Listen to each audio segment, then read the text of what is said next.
नमस्कार दोस्तों, स्वागत है आपका अनुपम आईएएस एकेडमी पर। हमने पिछले वीडियो में देखा था कि अकबर ने मालवा पर अधिकार कर लिया था। मालवा अकबर के प्रशासन के अंतर्गत शामिल हो चुका था। अब अकबर अपनी शक्ति को और विस्तारित करने की कोशिश करता है और गोंडवाना क्षेत्र पर वह आक्रमण करता है। गोंडवाना क्षेत्र पर जो अकबर का यह आक्रमण हुआ, उसमें सबसे फेमस चीज यह है कि जो रानी दुर्गावती है, उनका कैरेक्टर हमको दिखता है। रानी दुर्गावती बहुत फेमस हैं गोंडवाना के क्षेत्र में और उनसे संबंधित जो प्रमुख तथ्य हैं वह भी परीक्षाओं में आपसे बार-बार पूछे जाते हैं। तो आज की इस वीडियो में हम रानी दुर्गावती के इतिहास को समझेंगे। हम समझेंगे कि अकबर ने कैसे आक्रमण किया गोंडवाना पर, कैसे रानी दुर्गावती को कैद करने की कोशिश की गई, लेकिन अंततः रानी दुर्गावती ने कैसे एक अदम्य साहस का परिचय दिया। तो वीडियो आप पूरा देखिएगा, तभी आप इसका पूरा फायदा उठा पाएंगे। तो मैं अनुपम तिवारी स्वागत करता हूँ आपका अपने इस यूट्यूब चैनल पर। हमने पिछले वीडियो में देखा था कि जो मालवा का क्षेत्र है, उस मालवा के क्षेत्र पर मुगल साम्राज्य अधिकार कर लेता है। यहाँ का शासक कौन था? बाज बहादुर। तो अब मालवा अधिकार में आ गया है किसके? मुगलों के। जो दिल्ली के आसपास का क्षेत्र है, आगरा के आसपास का क्षेत्र है, वह पहले से ही किसके कंट्रोल में है? मुगलों के। अब इधर क्या है आपकी? राजपूत शक्ति। इधर अभी अकबर नहीं जाएगा। अकबर अब विस्तार करना चाहेगा अपने और दक्षिण तरफ, यानी मालवा से सटा हुआ क्षेत्र।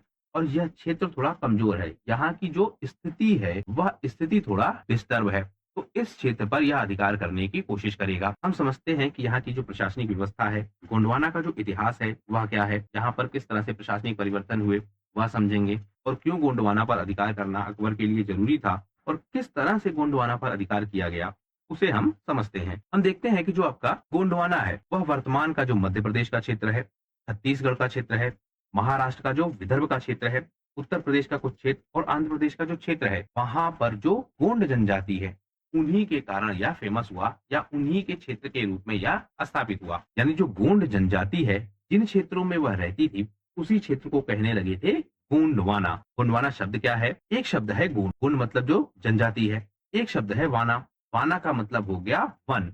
यानी गोंड जनजाति जिन वनों में रहती है उसको कहते हैं गोंडवाना। इन दोनों को मिलाकर ही यह शब्द बना है।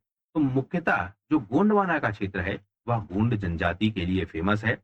गोंड जनजाति का यहाँ पर अधिकार था। पहले वह यहाँ रहती थी, धीरे धीरे वह प्रशासनिक व्यवस्था में आती है और गोंड राज्य का उदय होता है। यानी गोंड प्रशासनिक व्यवस्था के रूप में आगे बढ़ते हैं। हम देखते हैं कि यहाँ पर कई सारे प्रशासनिक क्षेत्र हैं, जैसे जो आपका गढ़मंडला है, देवगढ़ है, यानी जो महाराष्ट्र का क्षेत्र है, आपका जो चांदा राज्य है यह भी महाराष्ट्र का क्षेत्र है, आपका जो कछार राज्य है जो छत्तीसगढ़ और आंध्र प्रदेश की सीमा पर स्थित है। अब इसको आप ऐसे समझिए, एक पूरा वन क्षेत्र है। उस वन क्षेत्र में यह जनजाति जो आपकी है, जनजाति कौन सी? गोंड जनजाति, यह रह रही है। इनके अलग अलग समुदाय हैं, यानी गोंडों के जो अलग अलग समुदाय हैं वह अलग अलग क्षेत्रों पर रह रहे हैं। तो वहां पर वह क्या करेंगे? स्वतंत्र प्रशासनिक व्यवस्था स्थापित करेंगे। यानी जो आपकी पूरी गोंड जनजाति है वह बड़े क्षेत्र पर रह रही है, पूरी जनजाति अलग अलग क्षेत्रों पर वह धीरे धीरे प्रशासनिक व्यवस्था स्थापित करेंगे। अब इनमें कोई एक ज्यादा प्रभावशाली होगा, दूसरा कम प्रभावशाली होगा। तो सबसे जो प्रभावशाली है वह कौन है? गढ़मंडला या फिर गढ़ामंडला।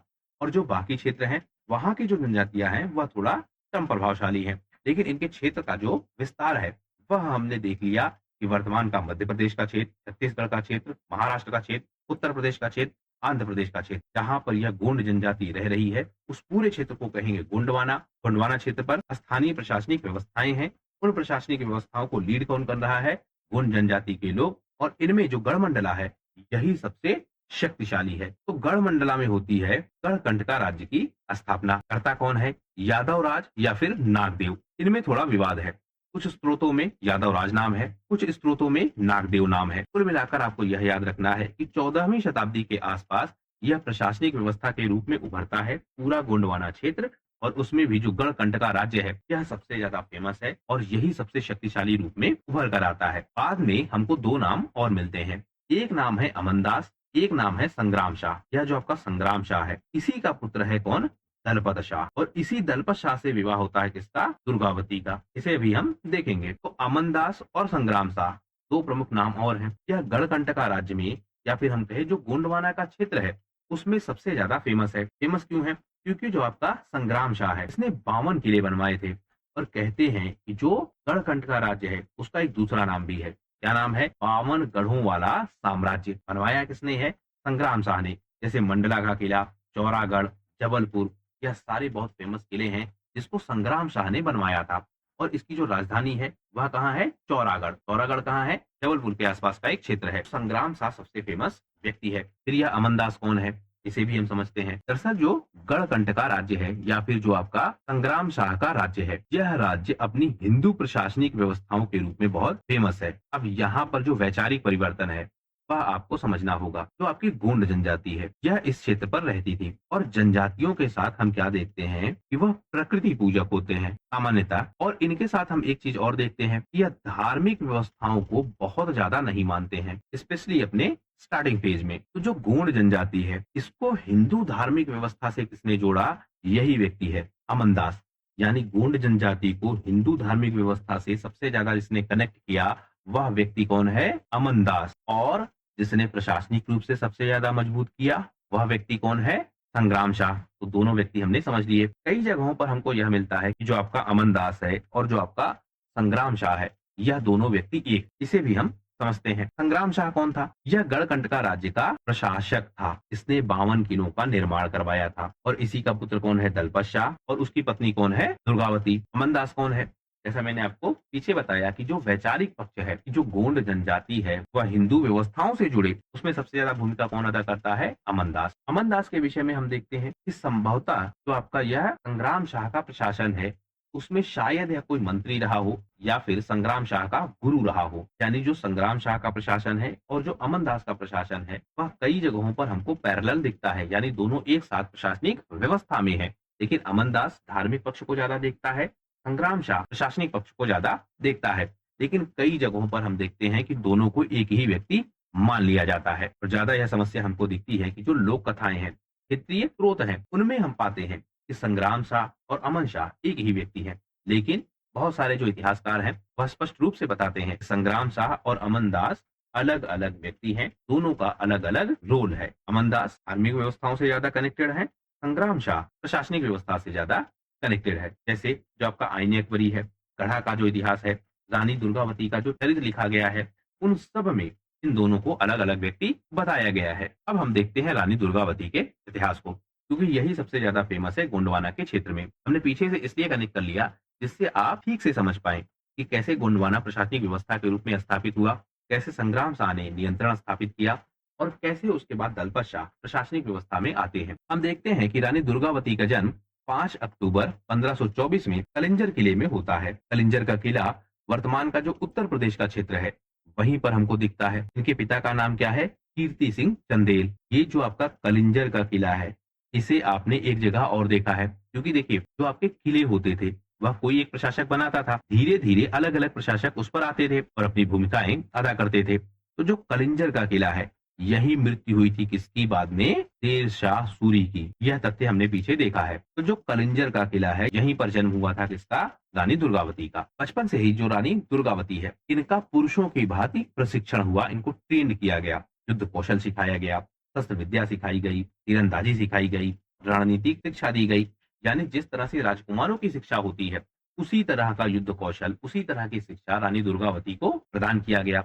और किया किसने? जो चंदेल शासक है कीर्ति सिंह चंदेल, उन्होंने यह सारा अरेंजमेंट किया। अब जो आपका चंदेल प्रशासक है इसके साथ भी हमने देखा था कि यह बहुत शक्तिशाली थे, लेकिन धीरे धीरे जो इनकी शक्ति है वह कमजोर होने लगी। और रानी दुर्गावती का जब जन्म हुआ उस समय भी जो चंदेल शासक है वह बहुत शक्तिशाली नहीं थे, तो रानी दुर्गावती को भी ट्रेंड किया गया। इनका विवाह हुआ किसका? रानी दुर्गावती का विवाह हुआ दलपत शाह से। दलपत शाह कौन है? संग्राम शाह के पुत्र, जिसके विषय में पीछे अभी हमने चर्चा की। 52 किलो का इन्होंने निर्माण करवाया था। इससे हुआ क्या? एक तो जो आपका चंदेल शासक है जो कमजोर हो रहा था, दूसरा जो आपका गोंड प्रशासन है जो मजबूत हो रहा था, यह दोनों आपस में जुड़ गए। चंदेल कौन है? राजपूत हैं, आप ध्यान रखिएगा। और गोंड कौन है? जनजाति है। यानी प्रशासनिक व्यवस्था में ऐसे परिवर्तन हुए, जो राजनीतिक स्थिति थी वह इस तरह से बदली कि राजपूतों का विवाह हुआ कहाँ? जनजाति में। और यह विवाह हमको दिखाता है कि राजनीतिक परिस्थितियों में विवाह कितने इंपॉर्टेंट होते थे। तो दुर्गावती का विवाह होता है दलपत शाह से। अब इससे क्या होता है? एक तरफ जो गोंड शक्ति है जो मजबूत हो रही थी, दूसरी तरफ जो चंदेल शक्ति है जो कमजोर हो रही, यह दोनों आपस में जुड़ जाते हैं। गोंड यह चाहते हैं कि अगर राजपूत जैसी शक्ति उनसे जुड़ेगी तो क्या होगा? उनका प्रभाव बढ़ेगा। कि राजपूतों में इन्होंने विवाह किए हैं तो गोंडों का प्रभाव बढ़ेगा। चंदेलों को क्या मिलेगा? चंदेल यह चाहते हैं कि जो एक बड़ी शक्ति है, जो उभर रही है, जिसका क्षेत्र बढ़ रहा है, उनसे वह जुड़ जाएँ। क्योंकि आप ध्यान रखेंगे कि जो उत्तर भारत का क्षेत्र है, वहाँ पर राजनीतिक जो अस्थिरता की स्थिति है, वह बनी हुई है। मुगल धीरे-धीरे वहाँ आने का प्रयास कर रहे हैं। इस कारण से यह विवाह होता है। तो 1542 में यह विवाह होता है। अब जब 1542 में यह विवाह होता है, तो मुगल स्थापित हो चुके हैं, उनकी शक्ति आगे बढ़ रही है। तो अपने साम्राज्य की रक्षा के लिए और राजनीतिक संबंधों को विकसित करने के लिए यह विवाह होता है। कुछ लोग यह भी कहते हैं कि जो आपका दलपत शाह है, यह पहले से ही रानी दुर्गावती को पसंद करता था। यानी किसी कार्यक्रम में या कहीं पर यह मिला था रानी दुर्गावती से और इसने प्रस्ताव भेजा था चंदेल शासकों के पास और चंदेल शासकों ने उस समय की जो राजनीतिक स्थिति है उसके अनुसार उस प्रस्ताव को स्वीकार कर लिया था। तो दो कारण है, एक राजनीतिक कारण है जिसकी चर्चा हमने डिटेल से कर ली। दूसरा कारण यह भी दिखता है कि दलपत शाह की शायद पसंद भी थी। लेकिन दोनों का जो सार है वह राजनीतिक कारण ही हमको दिखता है, क्योंकि अगर राजनीतिक कारण ना होता तो राजपूत कभी नहीं मानते कि वह गोंडों में विवाह करें। तो इस तरह यह विवाह हो जाता है। विवाह के बाद क्या होता है, जो दलपत शाह है, मतलब पहले प्रशासक कौन है, संग्राम शाह। संग्राम शाह के बाद दलपत शाह प्रशासक बनता है। लेकिन बहुत ही कम उम्र में दलपत शाह की मृत्यु हो जाती है और इसका एक पुत्र होता है वीर नारायण। यानी संग्राम शाह की मृत्यु के बाद दलपत शाह राजा बनता है, लेकिन दलपत शाह की बहुत जल्दी ही मृत्यु हो जाती है। मृत्यु के समय इसका पुत्र कौन है, नारायण या फिर वीर नारायण। लेकिन वीर नारायण की जो एज है वह काफी कम है, वह प्रशासनिक रूप से इतना योग्य नहीं है कि वह सिंहासन को संभाल सके। जो दलपत शाह की मृत्यु हुई, इसके पीछे भी कई सारे कारण दिखते हैं। कुछ लोग यह बताते हैं कि बीमारी से मरा, कुछ लोग यह बताते हैं कि किसी युद्ध में मरा। अलग अलग घटनाक्रम है, अलग अलग विवरण है।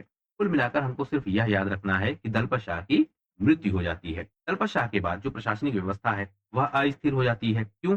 जो आपका वीर नारायण है, इसकी एज जो है वह काफी कम है और कोई अन्य उत्तराधिकारी नहीं है। तो जो रानी दुर्गावती है, अब वह प्रशासन को संभालती है। अब यह इतना इंपॉर्टेंट क्यों है? इंपॉर्टेंट इसलिए है क्योंकि उस समय की जो राजनीतिक स्थितियां होती थी या जो प्रशासनिक स्थितियां होती थी, उसमें जो महिलाएं हैं उनका अधिकार हमको काफी कम दिखता था। इस तरह से गद्दी पर बैठना महिलाओं के लिए शायद अलाउ नहीं था, लेकिन रानी दुर्गावती ने गद्दी संभाली और गद्दी संभालने के बाद इन्होंने अपने क्षेत्रों का विस्तार भी किया। तो अब जो उत्तराधिकारी है वह कौन है, वीर नारायण। वीर नारायण के नाम से गद्दी पर कौन बैठती है, दुर्गावती।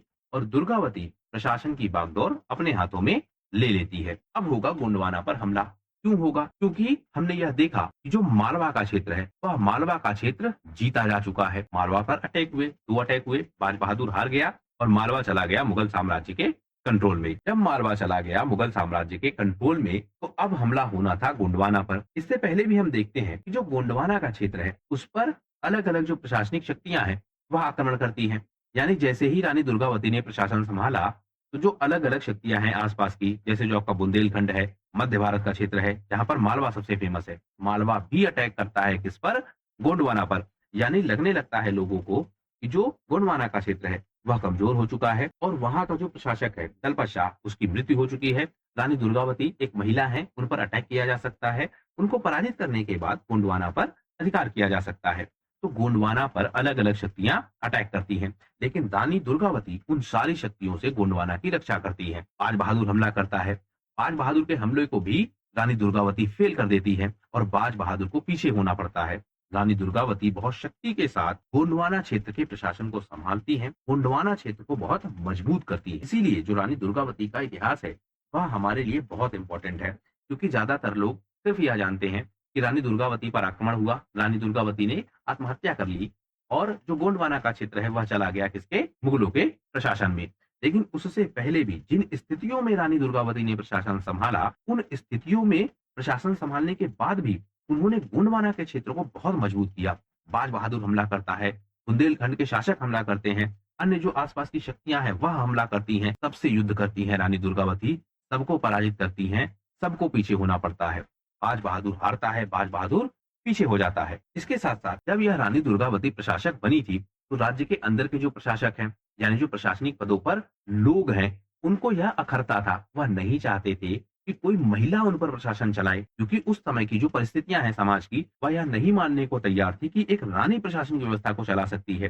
तो रानी के अंडर में होकर काम करना, यह जो प्रशासक है, स्थानीय प्रशासक गोंडवाना क्षेत्र के, उनको भी अखरता था। वह नहीं चाहते थे कि गोंडवाना का प्रशासन किसी महिला के हाथों में हो। तो वह भी विद्रोह कर रहे थे। स्थानीय सामंत, स्थानीय राजा, यह सब भी विद्रोह करेंगे और इन विद्रोहों को भी दबाएंगी कौन? रानी दुर्गावती। तो इस तरह हम देखते हैं कि जो रानी दुर्गावती का क्षेत्र है, उस पर अलग-अलग लोग अपनी आग गड़ाए हैं।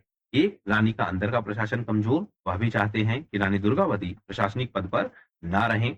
जो आस-पास की शक्तियाँ हैं, उनकी भी नज़र है, उनको भी लगता है कि एक महिला प्रशासनिक व्यवस्था को नहीं चला सकती है और वह भी अटैक करते हैं किस पर? गोंडवाना पर। रानी दुर्गावती सारे अटैक्स को फेल कर देती हैं। फिर होता है अकबर का आक्रमण। अकबर मालवा को जीत चुका है, अब वह अपनी शक्ति को आगे बढ़ा रहा है। गोंडवाना भी बहुत इंपॉर्टेंट था। क्यों?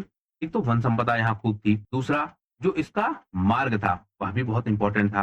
राजपूतों पर दबाव बनाया जा सकता था, अगर गोंडवाना पर भी अधिकार हो जाए, मालवा पर भी अधिकार हो जाए, वहाँ के संसाधन मिल जाए अकबर को, तो अकबर संसाधनों के रूप में बहुत सशक्त हो सकता था, उसके पास बहुत सारे संसाधन हो सकते थे और इन सब का लाभ वह राजपूतों पर कंट्रोल करने में इस्तेमाल करता। दूसरा, अकबर का जो अपना प्रशासनिक क्षेत्र है, वह भी बढ़ता।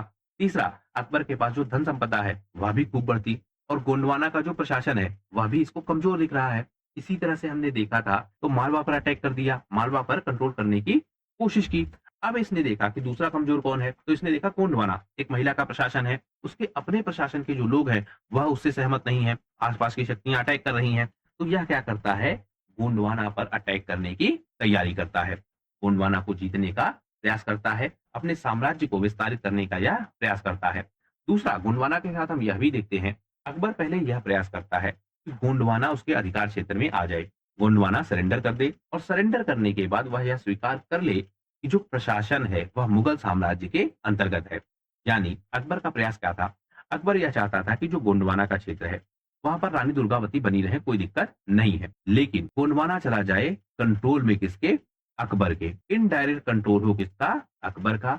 डायरेक्ट कंट्रोल हो किसका? गोंड लोगों का या फिर रानी दुर्गावती का। इससे क्या प्रभाव पड़ता? एक तो जो संसाधन है, वह संसाधन अधिकार में आ जाते किसके? अकबर के। अकबर उन पर अपना कंट्रोल स्टैब्लिश करता। यह व्यवस्था यह बाद में राजपूतों पर अपनाएगा, राजपूतों को अपने कंट्रोल में करेगा, उनको अपने क्षेत्र में स्वतंत्र प्रशासन चलाने देगा। लेकिन जब अकबर को आवश्यकता होगी तो वह उनसे जुड़ेंगे, इस शर्त पर वह उनको अपने कंट्रोल में रखता था। इसी तरीके से अकबर क्या चाहता था कि जो गोंडवाना का क्षेत्र है वह भी इसके कंट्रोल में आ जाए, लेकिन रानी दुर्गावती ने मना कर दिया और यहाँ तक रानी दुर्गावती ने कर चुकाने से भी मना कर दिया। अकबर का यह भी प्रयास था कि गोंडवाना क्षेत्र से उसको कर मिलने लगे, यानी इनडायरेक्ट कंट्रोल स्टैब्लिश हो जाए किसका? अकबर का। अकबर का जो यह फॉर्मूला था कि जो स्थानीय प्रशासन है उसको बना रहने दिया जाए, क्योंकि स्थानीय लोग स्थानीय राजा के प्रति ज्यादा समर्पित होते हैं, और इनडायरेक्ट कंट्रोल स्टैब्लिश कर लिया जाए प्रशासनिक व्यवस्था पर, उनसे टैक्स लिया जाए। भाई किसी क्षेत्र को क्यों जीतना है? क्योंकि उससे आय हो, प्रशासनिक क्षेत्र बढ़े। तो यह दोनों काम हो सकते थे अगर वह इनडायरेक्ट कंट्रोल में आ जाए।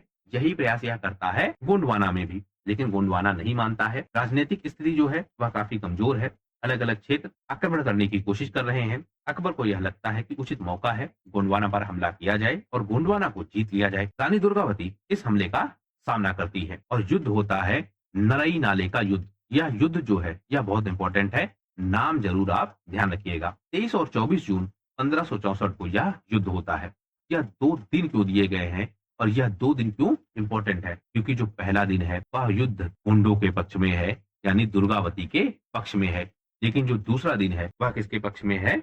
मुगलों के पक्ष में। समझते हैं हम कि क्या हुआ था इस युद्ध में। तो नरई नाले का युद्ध होता है। युद्ध के जो कारण है वह हमने ठीक से समझ लिए। मुगलों की तरफ से कौन आता है? असफ खान और मजीद खान। यानी मुगलों की तरफ से 2 व्यक्ति कौन आएंगे? असफ खान और अब्दुल मजीद खान।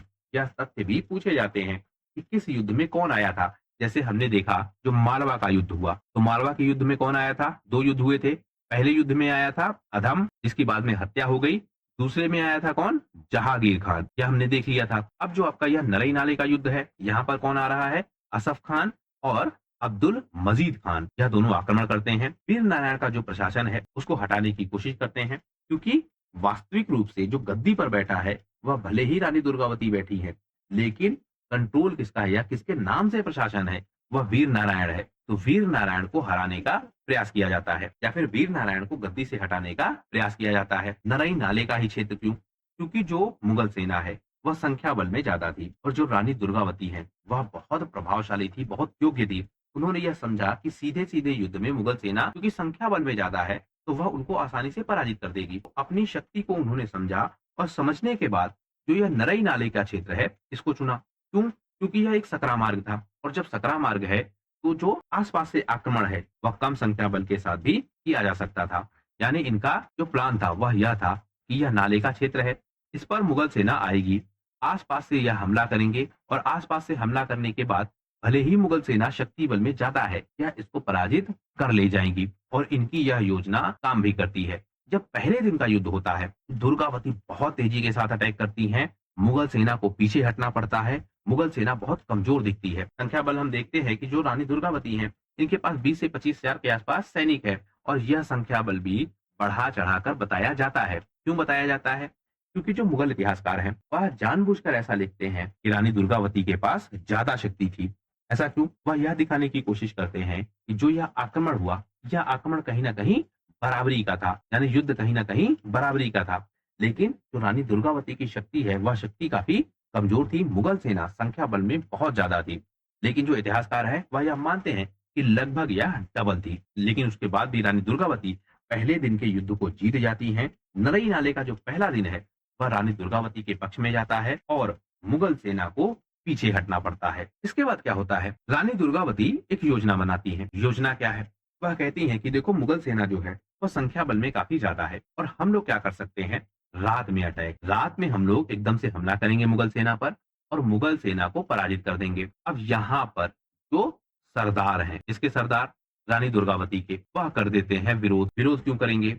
2 कारण। पहला कारण जो डायरेक्ट है, वह यह है, यह लोग कहते हैं कि हम लोग राजपूतों से जुड़े हैं, मतलब जो गोंड जनजाति के लोग हैं, यह राजपूतों से कनेक्टेड हो गए हैं। रानी दुर्गावती का विवाह हो चुका है। इसके साथ-साथ जो बहुत सारे राजपूत हैं, चंदेल हैं, वह भी किससे जुड़े हैं? गोंडों से, वह भी युद्ध में भाग ले रहे हैं। तो राजपूतों की जो सोच है या राजपूतों के जो आदर्श है, वह इसके खिलाफ है कि रात में एकदम से अटैक किया जाए। यह कहते हैं कि हम युद्ध के मैदान में आमने-सामने लड़ेंगे। दूसरा कारण, पहले दिन का जो परिणाम है, वह परिणाम यह देखते हैं कि पहले दिन में रानी दुर्गावती ने पराजित कर दिया है। रानी दुर्गावती बहुत समझदार हैं। वह कहती हैं कि भले ही हम लोगों ने पहले दिन पराजित किया है, मुगल सेना पीछे हुई है, लेकिन हम ताकतवर नहीं है, मुगल सेना संख्या बल में बहुत ज्यादा है, सामने के युद्ध में हम हार जाएंगे। लेकिन जो इनके सेनापति हैं, सरदार हैं, वह कहते हैं कि पहले दिन हमने पराजित किया है, कल भी पराजित करेंगे और इस युद्ध को हम जीतेंगे। तीसरा सबसे प्रमुख कारण, एक महिला का प्रशासन, यानी पहले दिन जो युद्ध जीता गया वह रानी दुर्गावती के प्रभाव के कारण जीता गया। रानी दुर्गावती की जो ख्याति है,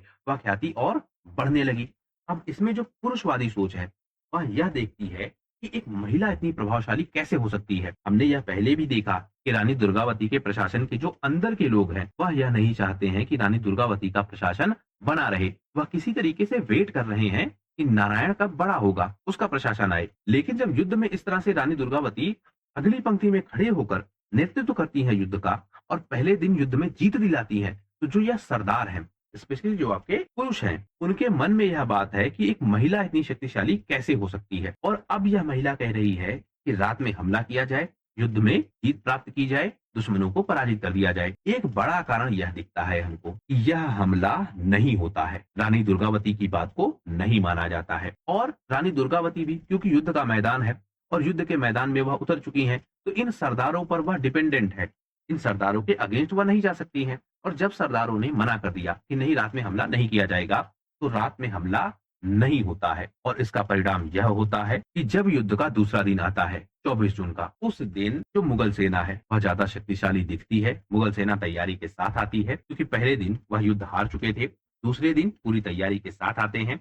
दूसरे दिन का युद्ध मुगल सेना जीत जाती है। जीतने के बाद मुगल सेना यह कोशिश करती है कि रानी दुर्गावती को पकड़ा जाए, लेकिन जब यह दुर्गावती को पता लगता है या दुर्गावती यह महसूस कर लेती हैं कि मुगल सेना उनको पकड़ना चाहती है, ना कि उनको मारना चाहती है, तो रानी दुर्गावती ने खुद से ही अपने आप को मार लिया। इसमें 2-3 तथ्य हैं, आपको ध्यान रखना होगा। एक, रानी दुर्गावती का जो हाथी है उसका नाम क्या है? उसका नाम क्या है? सरस्वती, यह पूछा जा सकता है। दूसरा, दूसरे दिन का युद्ध मुगलों के पक्ष में क्यों गया? दूसरे दिन मुगलों ने प्रयोग किया तोपों का और बंदूकों का, दूसरा तथ्य। इसके साथ साथ पुत्र कौन है? वीर नारायण, यह भी देखा। और तीसरा तथ्य यह कि रानी दुर्गावती ने एक व्यक्ति से तलवार मांगी थी। तलवार किससे मांगी थी? सरदार चंडी से। अब यह क्यों इंपॉर्टेंट है? जब रानी दुर्गावती घायल हो गई, उनको एक तीर लग गया था शायद उनकी कटपटी में, वह बेहोश हो गई। जब होश में आई तो उन्होंने देखा कि मुगल सेना लगभग युद्ध को जीत चुकी है और वह पूरी तरीके से युद्ध के मैदान में घिर चुकी है। उनको यह लगने लगा था कि मुगल सेना उनको मारने वाली नहीं है, बल्कि शायद उनको कैद करेगी और उनको अपमानित करेगी। तो उन्होंने सरदार चंडी से कहा कि वह समर्पण नहीं करेंगी, सरदार चंडी अपनी तलवार दे दे या सरदार चंडी उनकी गर्दन काट दे। लेकिन सरदार चंडी ने तलवार देने से भी मना कर दिया और इसके साथ साथ उन्होंने यह भी कहा कि वह अपना हथियार नहीं देंगे किसे, रानी दुर्गावती को। इस कारण से क्या होता है, रानी दुर्गावती अपनी खंजर निकालती है और अपने खंजर से ही खुद को मार देती है। यानी अपने आत्मसम्मान की रक्षा के लिए रानी दुर्गावती स्वयं को ही मार देती है। इसीलिए रानी दुर्गावती बहुत फेमस है। एक तो कारण यह, दूसरा आपको ध्यान रखना होगा कि रानी दुर्गावती ने बहुत सारे युद्धों को जीता है। बहुत लंबे समय तक उन्होंने प्रशासन को बचा कर रखा है बाहरी शक्तियों से, चाहे वह मालवा का अटैक हो, चाहे वह अलग अलग अन्य शक्तियों का अटैक हो। उन सारे अटैकों से गोंडवाना क्षेत्र को सुरक्षित रखा था किसने, दुर्गावती ने। पहले दिन के युद्ध को भी रानी दुर्गावती ने जीता था, लेकिन क्योंकि उनकी बात को नहीं माना गया और दूसरे दिन का युद्ध मुगल सेना ने जीत लिया। मुगल सेना ने जब यह युद्ध जीत लिया, उसके बाद क्या हुआ, जो आपके वीर नारायण है वह युद्ध से बच जाते हैं। कुछ समय तक वह कोशिश करते हैं कि मुगल सेना को पराजित कर पाएं, लेकिन क्योंकि उनकी संख्या कम है, संसाधन सीमित है, तो अंततः जो वीर नारायण है वह भी वीर गति को प्राप्त होते हैं, युद्ध में मारे जाते हैं। जो गोंडवाना का क्षेत्र है वह मुगल साम्राज्य में शामिल हो जाता है। मुगल साम्राज्य वहां पर अपना गवर्नर नियुक्त करती है और गोंडवाना आ जाता है मुगलों के कंट्रोल में। यहाँ एक तथ्य और है, जो आपका संग्राम शाह है उसका एक पुत्र और था, चंद्रशाह, और बाद में यह प्रशासन सौंप दिया जाता है चंद्रशाह को। अब यहाँ एक बहुत बड़ा डिबेट है। डिबेट किस बात का है, संग्राम शाह के दो पुत्र हैं, एक आपका दलपत शाह, एक आपका चंद्रशाह, मतलब दो जो ज्ञात हैं। दलपत शाह का पुत्र है वीर नारायण और दूसरा पुत्र कौन है संग्राम शाह का, चंद्रशाह। दलपत शाह की मृत्यु के बाद वीर नारायण को राजा बनाया जाता है, लेकिन प्रशासन देखती है रानी दुर्गावती। जो आपका यह चंद्रशाह है, कुछ लोग यह मानते हैं कि यह जाकर मिल गया मुगलों से। क्यों मिल गया, क्योंकि चंद्रशाह को प्रशासन पर अधिकार चाहिए था। दलपत शाह के बाद वीर नारायण राजा बन जाता है। संग्राम शाह अपने पुत्र दलपत शाह को प्रशासन सौंपते हैं, लेकिन चंद्रशाह को यह शायद लगा हो उसे प्रशासन में हिस्सा मिलना चाहिए या प्रशासन पर अब उसका अधिकार होना चाहिए। यहाँ पर थ्योरीज हैं, कुछ लोग कहते हैं ऐसा हुआ, कुछ लोग कहते हैं ऐसा नहीं हुआ। लेकिन जो हमको घटनाक्रम मिलता है, घटनाक्रम क्या, एक तो जो आपका यह चंद्रशाह है यह गोंडवाना की तरफ से लड़ता नहीं है, पहला कारण। दूसरा कारण, जब रानी दुर्गावती की मृत्यु होती है या उससे पहले जब दलपत शाह की मृत्यु होती है, उनमें भी यह शामिल नहीं है। तीसरा कारण, युद्ध के बाद इसको ही प्रशासन सौंपा जाता है, यानी युद्ध के बाद कुछ समय के लिए गवर्नर शासन संभालते हैं और उसके बाद चंद्रशाह को प्रशासन सौंप दिया जाता है। तो ऐसे कई सारे कारण हैं जो प्रश्न चिन्ह लगाते हैं। लोग यह कहते हैं कि शायद यह चंद्रशाह था जिसने निमंत्रण दिया था मुगलों को हमला करने के लिए, या कम से कम वह मुगलों के साथ अटैच था, या इतना भी नहीं तो कम से कम वह दुर्गावती से या फिर वीर नारायण से दूर था, यानी गोंडवाना के प्रशासन से दूर था और वह चाहता था कि गोंडवाना की प्रशासनिक स्थिति बदल जाए। अब उसने यह सक्रिय रूप से योगदान करके किया हो या फिर शांत रह के, किसी भी कारण से चंद्रशाह युद्ध से दूर रहा और युद्ध के बाद चंद्रशाह को ही प्रशासन सौंप दिया जाता है। लेकिन जैसा कि हम जानते हैं कि मुगलों का प्रशासन है, मुगलों ने चंद्रशाह पर पूरा कंट्रोल रखा और वास्तव में जो कंट्रोल है वह मुगल साम्राज्य का है। चंद्रशाह केवल एक रिप्रेजेंटेटिव के रूप में प्रशासन संभालता है। धीरे धीरे हम देखते हैं कि जब बाद में मुगल साम्राज्य कमजोर होता है तो गोंडवाना का जो क्षेत्र है वहां पर स्थानीय शक्तियां फिर से अपना प्रभाव बढ़ाने की कोशिश करती हैं। 18वीं शताब्दी तक आते आते जो मुगल साम्राज्य है वह कमजोर हो जाता है, यह क्षेत्र चला जाता है मराठों के कंट्रोल में और बाद में अंग्रेज इस पर अधिकार कर लेते हैं। यह बहुत बाद का घटनाक्रम है, इसे हम अलग से समझेंगे बहुत डिटेल से, लेकिन गोंडवाना के साथ क्या हुआ बाद में वह हमने देख लिया। तो इस तरह नरई नाले के युद्ध के बाद जो मुगल साम्राज्य है उसका अधिकार हो जाता है गोंडवाना के क्षेत्र पर भी, और रानी दुर्गावती का जो इतिहास है उसे भी हमने ठीक से समझ लिया। इस वीडियो में फिलहाल सिर्फ इतना ही। अगले वीडियो में हम अकबर के नए अभियानों को देखेंगे, कैसे वह अपने क्षेत्रों का विस्तार करेगा, कैसे वह अब राजपूतों पर अटैक करेगा, उसे हम समझने का प्रयास करेंगे। इस वीडियो में फिलहाल सिर्फ इतना ही। वीडियो यदि पसंद आया हो तो प्लीज शेयर कीजिए अपने दोस्तों के साथ, सब्सक्राइब कीजिए इस चैनल को। आपका हमसे जुड़ने के लिए बहुत बहुत धन्यवाद। आपका दिन शुभ हो।